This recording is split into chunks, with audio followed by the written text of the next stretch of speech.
الحمد لله رب العالمين والعاقبة للمتقين والصلاة والسلام على رسوله محمد وعلى آله وأصحابه أجمعين وعلى من تبعهم بإحسان إلى يوم الدين. أما بعد فأعوذ بالله من الشيطان الرجيم. بسم الله الرحمن الرحيم. إنما يريد الله ليذهب عنكم الرجس أهل البيت وَيُطَهِّرَكُمْ تَطْهِيرًا. صدق اللہ العظیم. بزرگان محترم اور میرے عزیز دوستوں اور بھائیوں، گزشتہ جمعہ میں خاتون جنت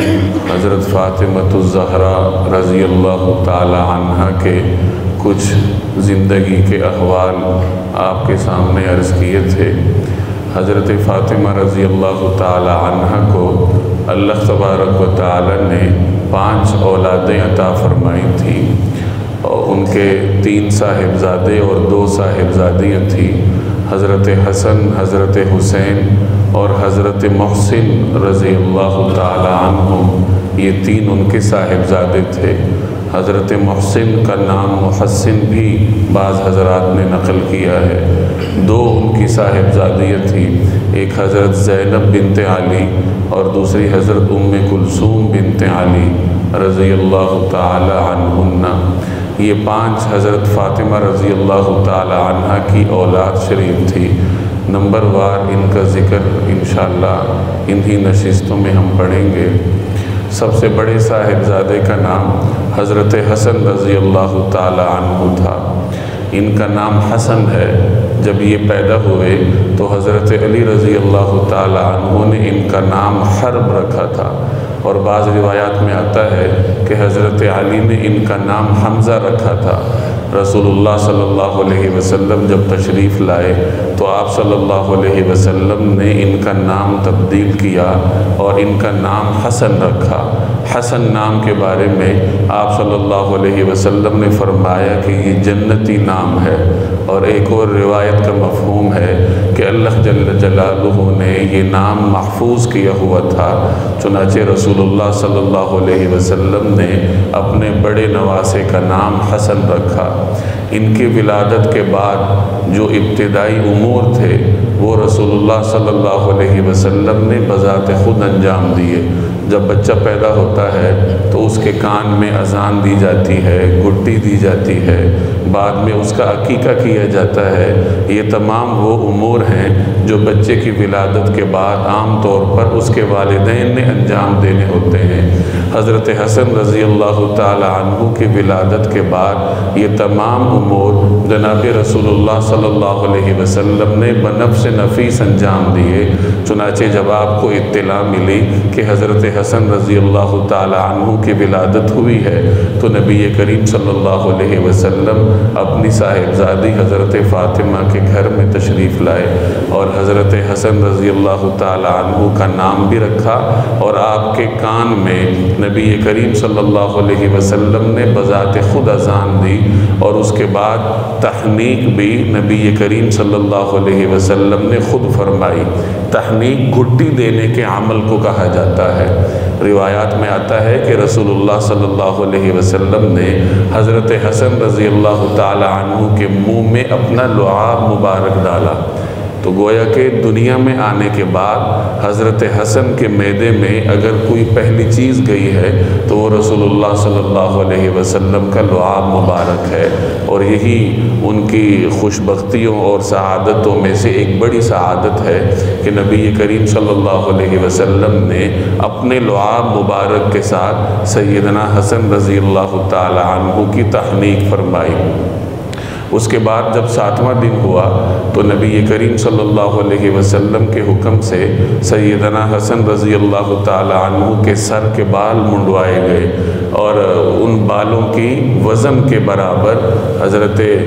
فاطمہ رضی اللہ تعالی عنہ نے چاندی صدقہ فرمائی. اور نبی کریم صلی اللہ علیہ وسلم نے اپنی جانب سے حضرت حسن رضی اللہ تعالی عنہ کے عقیقے کا اہتمام فرمایا. چنانچہ روایات میں آتا آتا ہے کہ آپ صلی اللہ علیہ وسلم نے سیدنا حسن رضی اللہ تعالی عنہ کے عقیقے میں 2 بکریاں قربان فرمائیں۔ اب یہ وہ تمام معاملات ہیں جو عام طور پر والدین انجام دیا کرتے ہیں، لیکن ان حضرات کے ساتھ، حضرت حسن اور حضرت حسین کے ساتھ نبی کریم صلی اللہ علیہ وسلم کی محبت کا یہ عالم تھا کہ ولادت کے فوراً بعد یہ تمام امور نبی کریم صلی اللہ علیہ وسلم نے بنفس نفیس یا اپنی نگرانی میں انجام دلوائے۔ جب عقیقہ ہوا تو عقیقے کے جانور کا عام طور پر عربوں میں یہ عادت تھی کہ جب بچے کا عقیقہ کیا کرتے تھے تو اس جانور کے خون کو بچے کے سر پہ مل دیا جاتا تھا۔ تو اس رسم کو حضور علیہ السلام نے تبدیل فرمایا، چنانچہ آپ نے جب حضرت حسن کے سر کے بال منڈوائے گئے تو آپ نے حکم دیا کہ ان کے سر پر خوشبو لگائی جائے۔ تو اس طریقے سے سیدنا حسن رضی اللہ تعالی عنہ کی ولادت کے بعد کے تمام ابتدائی امور نبی کریم صلی اللہ علیہ وسلم نے خود انجام دیے۔ بعد میں بھی حضرت حسن رضی اللہ تعالی عنہ نبی کریم صلی اللہ علیہ وسلم کی تربیت میں رہے۔ حضرت حسن کی ولادت 3 ہجری میں ہوئی تھی۔ مورخین کہتے ہیں کہ 3 ہجری کے رمضان المبارک کا وسط تھا جب حضرت حسن رضی اللہ تعالی عنہ کی ولادت ہوئی، اور نبی کریم صلی اللہ علیہ وسلم نے ربیع الاول کے 10 ہجری کے ربیع الاول کے مہینے میں اس دنیا سے پردہ فرمایا تھا۔ تو گویا کہ یہ 7 سال حضرت حسن رضی اللہ تعالی عنہ جناب رسول اللہ صلی اللہ علیہ وسلم کی تربیت میں اور آپ صلی اللہ علیہ وسلم کی آغوش میں رہے۔ نبی کریم صلی اللہ علیہ وسلم حضرت حسن کے ساتھ انتہائی درجے کی محبت فرماتے تھے۔ روایات میں آتا ہے کہ حضرت حسن نبی کریم صلی اللہ علیہ وسلم کی شبیہ تھے۔ بعض روایات میں آتا ہے کہ حضرت حسن ناف سے اوپر نبی کریم صلی اللہ علیہ وسلم کی شبیہ تھے، اور حضرت حسین کا نچلا دھڑ اللہ تبارک و تعالی نے رسول اللہ صلی اللہ علیہ وسلم کی شبیہ بنایا تھا۔ ایک موقع پہ آپ صلی اللہ علیہ وسلم نے ارشاد فرمایا کہ حسن کو میری ہیبت اور سرداری دی گئی ہے، اور حسین کو میری جرت اور بہادری دی گئی ہے۔ تو آپ صلی اللہ علیہ وسلم کے ظاہری حلیہ مبارکہ کو بھی اللہ تبارک و تعالی نے ان دونوں کے درمیان تقسیم فرمایا تھا، اور آپ علیہ السلام کے اوصاف بھی اللہ تبارک و تعالی نے اس طریقے سے حضرات حسنین کریمین کے درمیان تقسیم فرمائے تھے۔ ایک روایت میں آتا ہے کہ حضرت ابو ہریرہ رضی اللہ تعالی عنہ فرماتے تھے کہ میں جب بھی حضرت حسن کو دیکھتا ہوں تو میری آنکھیں پرنم ہو جاتی ہیں۔ اور پھر مزید انہوں نے ارشاد فرمایا کہ ایک موقع پہ میں نے نبی کریم صلی اللہ علیہ وسلم کو یہ فرماتے ہوئے سنا، جب آپ کے ساتھ حضرت حسن تھے تو آپ یہ فرما رہے تھے کہ یا اللہ میں ان سے محبت کرتا ہوں اور آپ بھی ان سے محبت فرمائیے۔ ایک اور موقع پہ آپ صلی اللہ علیہ وسلم نے حضرت حسن کے بارے میں ارشاد فرمایا، ان ابنی ھذا سید ولعل اللہ ان یصلح بہ بین فئتین عظیمتین من المسلمین، کہ میرا یہ بیٹا سردار ہے اور مجھے اللہ سے امید ہے کہ اللہ تعالیٰ میرے اس بیٹے کی وجہ سے مسلمانوں کی 2 عظیم جماعتوں کے درمیان صلح کروائے گا۔ اس روایت میں ایک طرف تو آپ نے حضرت حسن کو سردار قرار دیا اور دوسری طرف ایک پیشن گوئی فرمائی کہ ان کی وجہ سے اللہ تبارک و تعالی مسلمانوں کی 2 عظیم جماعتوں کے درمیان صلح کروائے گا۔ چنانچہ رسول اللہ صلی اللہ علیہ وسلم کی یہ پیشن گوئی اس طرح پوری ہوئی کہ جب سیدنا علی رضی اللہ تعالی عنہ شہید ہوئے اور ان کے بعد مسلمانوں نے حضرت حسن رضی اللہ تعالی عنہ کو خلافت کے لیے منتخب فرمایا، تو 6.5 مہینے حضرت حسن رضی اللہ تعالی عنہ برسر اقتدار رہے، ان کی خلافت رہی۔ اس کے بعد ایک موقع پہ حضرت امیر معاویہ رضی اللہ تعالی عنہ کے ساتھ جنگ کی نوبت آئی۔ چنانچہ حضرت حسن اپنے لشکر کو لے کر روانہ ہوئے، ادھر سے حضرت امیر معاویہ کا لشکر حرکت میں آیا، اور یہ دونوں اتنے عظیم لشکر تھے کہ حضرت امیر معاویہ کے لشکر میں موجود عظیم صحابی حضرت عمر بن عاص نے ان دونوں لشکروں کو دیکھ کر فرمایا کہ یہ دونوں لشکر تو پہاڑوں کی طرح عظیم ہیں، اور مجھے نہیں لگتا کہ یہ ایک دوسرے کو قتل کیے بغیر یہاں سے ہلیں گے۔ ان کا یہ جملہ سن کر حضرت امیر معاویہ رضی اللہ تعالی عنہ فرمانے لگے کہ عمر یہ بتاؤ کہ اگر ان دونوں لشکروں نے ایک دوسرے کو قتل کر دیا تو اس کے بعد یتیموں کی رکھوالی کون کرے گا، مسلمانوں کی سرزمین کی نگہبانی کون کرے گا؟ چنانچہ حضرت امیر معاویہ نے دو حضرات کا انتخاب کیا، انہیں حضرت حسن رضی اللہ تعالی عنہ کی خدمت میں صلح کے لیے بھیجا۔ حضرت حسن رضی اللہ تعالی عنہ کی خدمت میں جب وہ دونوں حضرات پیش ہوئے تو سیدنا حسن رضی اللہ تعالی عنہ صلح پر آمادہ ہوئے، اور انہوں نے مسلمانوں کے درمیان اتحاد کے لیے، اختلاف کو ختم کرنے کے لیے خلافت سے دستبرداری پر آمادگی کا اظہار فرمایا۔ چنانچہ اقتدار چھوڑ دیا، خلافت چھوڑ دی تاکہ مسلمانوں کے درمیان اتحاد برقرار رہے۔ تو اس موقع پہ حضرت حسن نے حضرت امیر معاویہ کے حق میں خلافت سے دستبرداری کا اعلان فرمایا، ان کے ساتھ صلح فرمائی، اور اللہ تبارک و تعالی نے نبی کریم صلی اللہ علیہ وسلم کی اس پیشن گوئی کو اس طریقے سے پورا کیا کہ مسلمانوں کے دو عظیم جماعتوں کے درمیان سیدنا حسن رضی اللہ تعالی عنہ کی وجہ سے اللہ تبارک و تعالی نے صلح کروائی۔ ایک طویل زمانے کے بعد پھر مسلمانوں نے امن کا دورہ دیکھا۔ اس سال کو عام الجماعہ کا نام دیا گیا کہ یہ جماعت کا سال ہے، کہ اس سال دوبارہ مسلمانوں کو اللہ نے اکٹھا فرمایا۔ حضرت عثمان کے زمانے کے اخیر دور سے لے کر اب تک جو بدامنی کا دورہ تھا وہ اب اللہ تبارک و تعالی نے ختم فرمایا۔ تو اس طریقے سے سیدنا حسن رضی اللہ تعالی عنہ کی بدولت اللہ تبارک و تعالی نے مسلمانوں کو دوبارہ یہ عروج نصیب فرمایا۔ حضرت حسن نے خلافت چھوڑی اور کوفہ سے دوبارہ مدینہ منورہ آئے، اور پھر تا حیات حضرت حسن نے اپنے نانا کے وطن مدینہ منورہ میں ہی قیام فرمایا۔ تو اس روایت میں رسول اللہ صلی اللہ علیہ وسلم نے اپنے اس نواسے حضرت حسن کو سردار قرار دیا، اور یہ پیشن گوئی فرمائی کہ اس کی وجہ سے اللہ تبارک و تعالی مسلمانوں کی دو عظیم جماعتوں کے درمیان صلح کروائے گا۔ حضرت براء بن عازب رضی اللہ تعالی عنہ کی ایک روایت کا مفہوم ہے کہ نبی کریم صلی اللہ علیہ وسلم نے ایک موقع پہ حضرت حسن اور حضرت حسین کے بارے میں ارشاد فرمایا کہ جو شخص ان کے ساتھ محبت کرے گا تو اس کے ساتھ اللہ محبت کرے گا۔ حضرت سلمان فارسی رضی اللہ تعالی عنہ کی روایت کا مفہوم ہے کہ آپ صلی اللہ علیہ وسلم نے حضرت حسن اور حضرت حسین کے بارے میں ارشاد فرمایا کہ جو شخص ان دونوں کے ساتھ بغض رکھے تو اس نے میرے ساتھ بغض رکھا،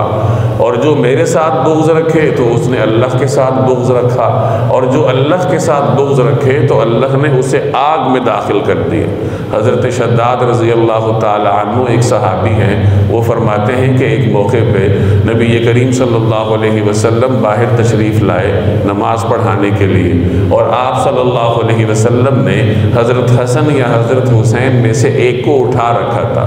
تو جب آپ مصلی امامت پر تشریف لائے تو آپ نے اپنے نواسے کو زمین پر بٹھایا اور امامت شروع فرما دی، نماز شروع کر دی۔ جب آپ سجدے میں گئے تو سجدہ کچھ طویل ہوا، تو حضرت شداد کہتے ہیں کہ میں نے سجدے سے سر اٹھایا کہ کیا ماجرا ہے، سجدہ اتنا طویل کیوں ہوا؟ تو میں نے دیکھا کہ آپ صلی اللہ علیہ وسلم سجدے میں ہیں اور آپ کے نواسے آپ کی پشت پر ہیں۔ چنانچہ میں دوبارہ سجدے میں چلا گیا، پھر بعد میں آپ صلی اللہ علیہ وسلم نے سجدے سے سر مبارک اٹھایا۔ نماز کے بعد پھر صحابہ نے پوچھا کہ یا رسول اللہ، خلاف معمول اتنا لمبا سجدہ آپ نے فرمایا، ہم تو یہ سوچ رہے تھے شاید کوئی وحی نازل ہو ہو رہی ہے یا کوئی اور غیر معمولی واقعے کی وجہ سے آپ نے سجدے میں اتنا طول فرمایا، تو رسول اللہ صلی اللہ علیہ وسلم نے ارشاد فرمایا کہ اصل میں بات یہ تھی کہ جب میں سجدے میں گیا تو میرا یہ نواسہ میری پشت پر آ گیا، تو میں نے اس کی خاطر سجدہ لمبا کر دیا تاکہ اس کا جی بھر جائے، اور اس کے بعد پھر میں نے سجدے سے سر اٹھانا مناسب سمجھا۔ تو یہ جناب رسول اللہ صلی اللہ علیہ وسلم کی محبت کا عالم تھا کہ اس طریقے سے آپ صلی اللہ علیہ وسلم اپنے ان دونوں نواسوں کے ساتھ محبت فرماتے تھے۔ حضرت اسامہ بن زید رضی اللہ تعالی عنہ کی ایک روایت کا مفہوم ہے، وہ فرماتے ہیں کہ میں ایک موقع پہ اپنے کسی کام کی وجہ سے نبی کریم صلی اللہ علیہ وسلم کی خدمت میں حاضر ہوا۔ آپ صلی اللہ علیہ وسلم جب باہر تشریف لائے تو چادر اوڑھی ہوئی تھی، اور ایسا لگ رہا تھا جیسے آپ نے اپنے پہلو میں کچھ اٹھایا ہوا ہے لیکن نظر نہیں آ رہا تھا۔ تو میں جس کام کے لیے حاضر ہوا تھا، جب میں اس کام سے فارغ ہوا تو میں نے عرض کیا کہ یا رسول اللہ، ایسا لگ رہا ہے جیسے چادر کے نیچے آپ نے کچھ اٹھایا ہوا ہے۔ تو آپ صلی اللہ علیہ وسلم نے چادر ہٹائی تو اسامہ بن زید کہتے ہیں کہ میں نے دیکھا کہ آپ کے ایک پہلو میں حضرت حسن ہے اور دوسری پہلو میں حضرت حسین ہے، ان دونوں کو آپ نے اٹھایا ہوا تھا، اور پھر آپ نے ارشاد فرمایا کہ میں ان دونوں سے محبت رکھتا ہوں، اور میں اللہ سے بھی دعا کرتا ہوں کہ جو ان دونوں سے محبت رکھے اللہ تعالیٰ ان کے ساتھ محبت کرے۔ تو اس قسم کی متعدد روایات ہیں جن میں نبی کریم صلی اللہ علیہ وسلم نے حضرت حسن اور حضرت حسین کے ساتھ محبت کرنے والے کے لیے دعا فرمائی ہے، اور ان دونوں کے ساتھ بغض رکھنے والوں کے لیے بد دعا فرمائی ہے۔ ایک موقع پہ آپ نے ارشاد فرمایا کہ جو شخص مجھ سے اور ان دونوں سے، یعنی حضرت حسن اور حضرت حسین سے اور ان دونوں کے والدین سے، یعنی سیدنا علی اور سیدہ فاطمہ سے محبت رکھے تو وہ قیامت والے دن میرے ساتھ میرے ٹھکانے پر ہوگا۔ تو معلوم ہوا کہ ان حضرات کے ساتھ محبت رکھنا یہ دین میں مطلوب ہے، یہ ایک مسلمان کے ایمان کا جز ہے کہ وہ حضرات حسنین کریمین کے ساتھ اپنے دل میں محبت کے جذبات رکھے اور اپنے دل میں ان کے بارے میں کسی قسم کی ناگواری کو آنے سے روکے، ورنہ یہ ناگواری اس شخص کے ایمان کے لیے مضر ثابت ہوگی۔ تو اس طریقے سے جناب رسول اللہ صلی اللہ علیہ وسلم نے ان دونوں کے ساتھ عملی طور پر بھی محبت فرمائی، اور زبانی طور پر بھی آپ صلی اللہ علیہ وسلم نے اپنی امت کو یہ درس دیا کہ وہ ان دونوں حضرات کے ساتھ محبت کا معاملہ رکھے۔ حضرت حسن رضی اللہ تعالی عنہ نے اپنی زندگی کے تقریباً 7 سال نبی کریم صلی اللہ علیہ وسلم کی تربیت میں گزارے۔ چنانچہ مختلف مواقع پہ آپ صلی اللہ علیہ وسلم ان کے لیے دعا بھی فرمایا کرتے تھے اور ان کو مختلف دعائیں سکھایا بھی کرتے تھے۔ چنانچہ ایک روایت میں آتا ہے کہ نبی کریم صلی اللہ علیہ وسلم حضرت حسن اور حضرت حسین دونوں پر اس جملے کے ذریعے دم فرماتے تھے۔ حدیث میں تعوذ کا لفظ ہے کہ اس جملے کے ذریعے تعوذ فرمایا کرتے تھے ان دونوں کے لیے، اعیذکما بکلمات اللہ التامات من کل شیطان وہامہ ومن کل عین لامہ، کہ میں اللہ کے کلمات تامات کے ذریعے تم دونوں کو شیطان، ہر قسم کے موذی جانور اور ہر دکھ دینے والی آنکھ کے شر سے حفاظت میں دیتا ہوں۔ تو یہ اور مزید آپ ارشاد فرماتے تھے کہ یہ وہی جملہ ہے جس کے ذریعے حضرت ابراہیم علیہ السلام حضرت اسماعیل اور حضرت اسحاق کے لیے تعوذ فرمایا کرتے تھے۔ تو اس میں ہمارے لیے بھی سبق ہے کہ اپنی اولاد کے لیے اس جملے کے ذریعے دعا کرنی چاہیے، اعوذک بکلمات اللہ التامات من شر کل شیطان وہامہ ومن کل عین لامہ۔ اور ایک اور موقع پہ ایک روایت میں آتا ہے کہ نبی کریم صلی اللہ علیہ وسلم نے سیدنا حسن رضی اللہ تعالی عنہ کو وطر کے لیے قنوت سکھایا۔ قنوت وطر آپ صلی اللہ علیہ وسلم نے ان الفاظ کے ساتھ حضرت حسن کو سکھایا، اللہم اہدنی فی من ہدیت وعافنی فی من عافیت وتولنی فی من تولیت وبارک لی فی ما اعطیت وقنی شر ما قضیت فإنك تقضي ولا يقضى عليك إنه لا يذل من واليت ولا يعز من عاديت تبارکت ربنا وتعالیت۔ یہ قنوت وطر کی ایک دعا ہے جو نبی کریم صلی اللہ علیہ وسلم نے حضرت حسن رضی اللہ تعالی عنہ کو سکھائی کہ یا اللہ جن لوگوں کو آپ نے ہدایت دی ہے ان میں سے مجھے بھی ہدایت دے دیجئے، یعنی میرا شمار بھی ان میں سے کروائیے، اور جن لوگوں کو آپ نے عافیت دی ہے ان میں سے مجھے بھی عافیت دیجئے، اور جن لوگوں کا آپ نے ساتھ دیا ہے جو آپ کی تولیت میں ہیں، آپ جن کے والی ہیں، تو میرا شمار بھی ان میں کر لیجئے، اور جو آپ کے سخت فیصلے ہیں ان سے مجھے حفاظت بخش دیجئے، کیونکہ فیصلہ آپ ہی نے کرنا ہے اور آپ کے خلاف کوئی فیصلہ کر نہیں سکتا، اور جس کے ساتھ آپ ہو گئے یعنی جس کو اللہ کا ساتھ حاصل ہوا وہ کبھی نامراد نہیں ہوگا، اور جو اللہ کے ساتھ سے محروم ہو گیا وہ کبھی دنیا میں عزت حاصل نہیں کر سکتا۔ تو یہ بڑی خوبصورت دعا ہے تو جناب نبی کریم صلی اللہ علیہ وسلم نے سیدنا حسن بن علی رضی اللہ تعالی عنہ کو سکھائی۔ اس سے معلوم ہوا کہ آپ صلی اللہ علیہ وسلم وقتاً فوقتاً اپنے ان محبوب نواسوں کو دعائیں بھی سکھاتے تھے، ان کی تربیت بھی فرماتے تھے، اور بچپن میں ہی ان کے اخلاق پر بھی توجہ دیا کرتے تھے۔ اس میں ہمارے لیے بھی سبق ہے کہ چھوٹے بچوں کو دعائیں سکھانی چاہیے اور کوشش کرنی چاہیے کہ جتنا کچھ قرآن کریم ان کی زبان پر آ سکے انہیں قرآن کریم کے وہ کلمات سکھانے کی کوشش کرنی چاہیے۔ تو اس طریقے سے سیدنا حسن رضی اللہ تعالی عنہ نبی کریم صلی اللہ علیہ وسلم کی براہ راست تربیت میں 7 سال تک رہے، اور اس تربیت کی برکت تھی کہ حضرت حسن کے اندر اللہ تبارک و تعالی نے ایسے امتیازی اوصاف پیدا فرمائے تھے جس کی نظیر کہیں اور نہیں ملتی۔ چنانچہ عبادات میں بھی حضرت حسن رضی اللہ تعالی عنہ نمایاں وصف رکھتے تھے، نمایاں مقام رکھتے تھے۔ ایک روایت میں آتا ہے کہ حضرت حسن کا یہ معمول تھا کہ وہ جب فجر کی نماز پڑھ لیتے تو اپنی جگہ پر بیٹھ کر ذکر اذکار فرماتے تھے، یہاں تک کہ اشراق کے نوافل پڑھ کے فارغ ہو جاتے تھے۔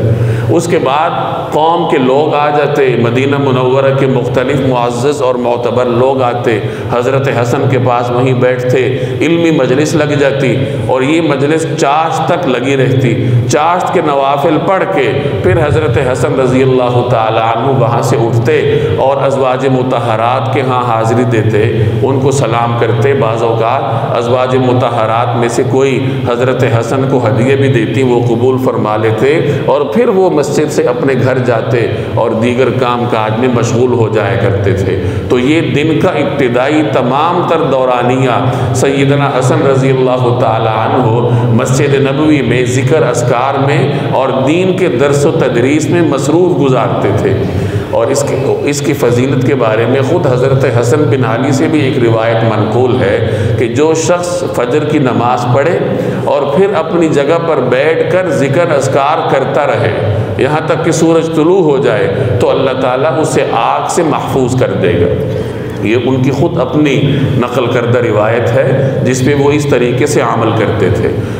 نماز فجر باجماعت پڑھ کر اپنی جگہ بیٹھ کے ذکر اذکار کرنا یہاں تک کہ اشراق کا وقت ہو جائے، اور پھر اشراق پڑھ کر وہاں سے اٹھنا۔ ایک اور روایت میں اس کی بڑی فضیلت ہے، چنانچہ روایت کا مفہوم ہے کہ جو شخص فجر کی نماز باجماعت پڑھے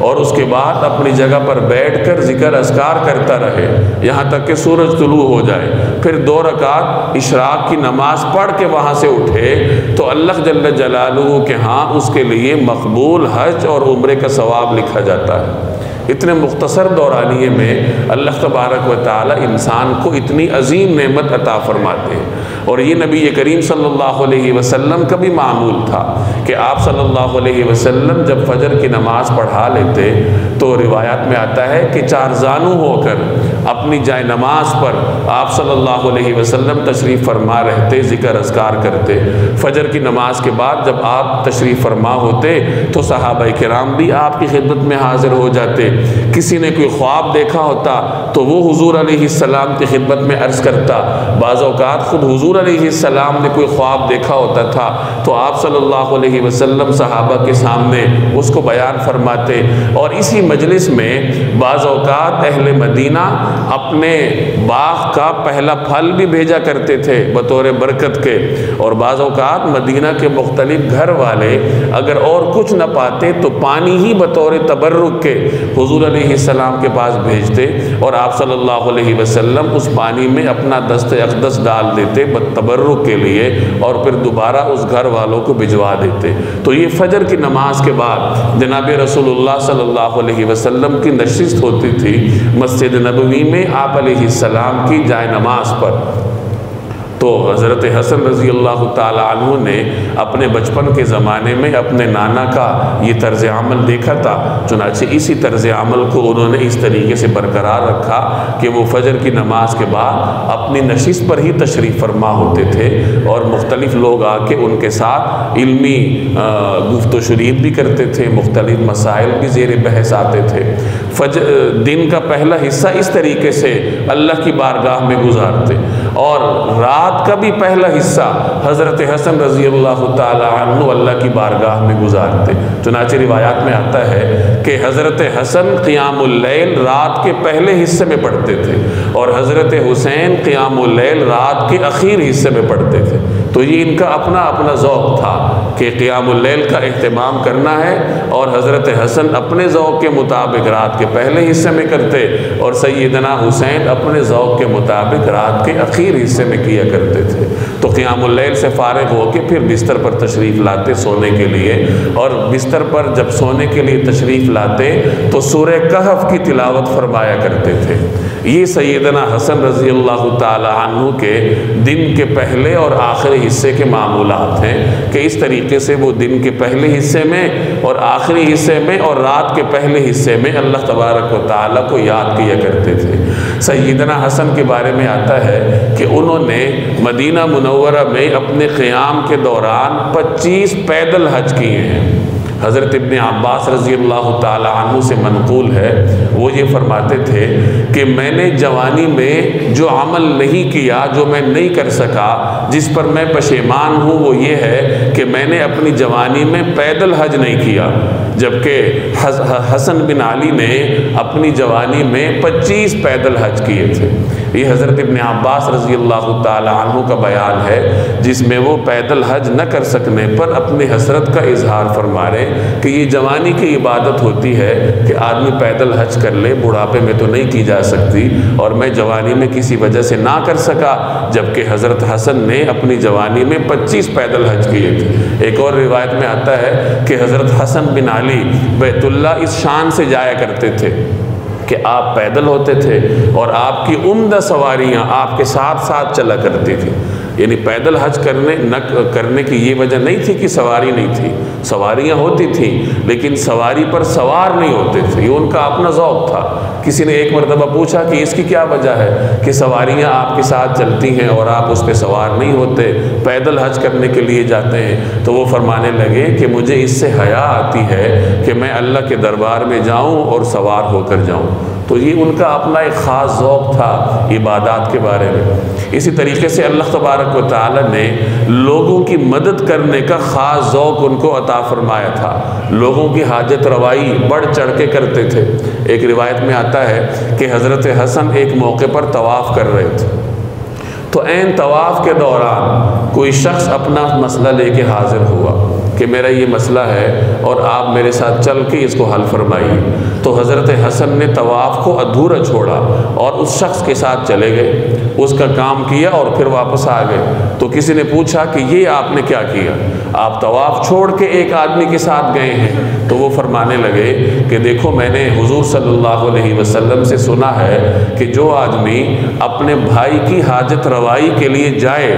اور اس کا کام کر کے آئے تو اسے ایک حج اور ایک عمرے کا ثواب ملتا ہے، اور اگر کوئی شخص اپنے بھائی کی حاجت روائی کے لیے جائے لیکن کام پورا نہ کر سکے کسی وجہ سے تو اسے عمرے کا ثواب ملتا ہے۔ تو میں اس کے کام کے لیے گیا،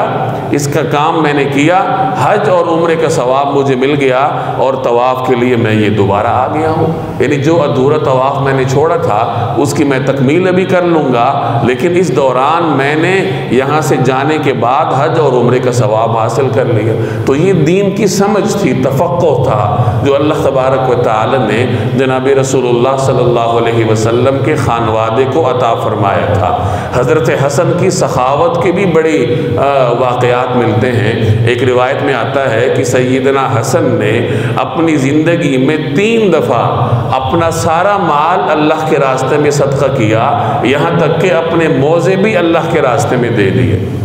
اپنا سارا مال، کل مال اللہ کے راستے میں خرچ کرنا یہ کوئی آسان نہیں ہے، لیکن جس کے دل میں اللہ جل جلالہ کی عظمت موجود ہو اور جس کو مال کی حقیقت کا پتہ ہو، اس کے لیے کوئی مشکل بھی نہیں ہے۔ تو حضرت حسن کو اللہ نے یہ توفیق دی کہ اپنی زندگی میں 3 مرتبہ انہوں نے سارا مال یہاں تک کہ موزے بھی اتار کے صدقہ کر دی۔ ان کی سخاوت کے اور بھی واقعات احادیث اور تاریخ کی کتابوں میں منقول ہیں۔ ایک روایت میں آتا ہے کہ ایک مرتبہ حضرت حسن کے قریب کوئی شخص بیٹھا تھا اور اللہ سے 10,000 درہم مانگ رہا تھا، اس کی کوئی ضرورت ہوگی، تو حضرت حسن اس کو ساتھ لے گئے اور 10,000 درہم اسے عطا فرمائے۔ ایک اور موقع پہ آتا ہے کہ کسی کی حاجت روائی کے لیے 1,00,000 درہم اس کو عطا فرمائے۔ ایک اور روایت میں آتا ہے کہ ایک مرتبہ انہوں نے ایک شخص کو 40,000 اشرفیاں عطا فرمائی۔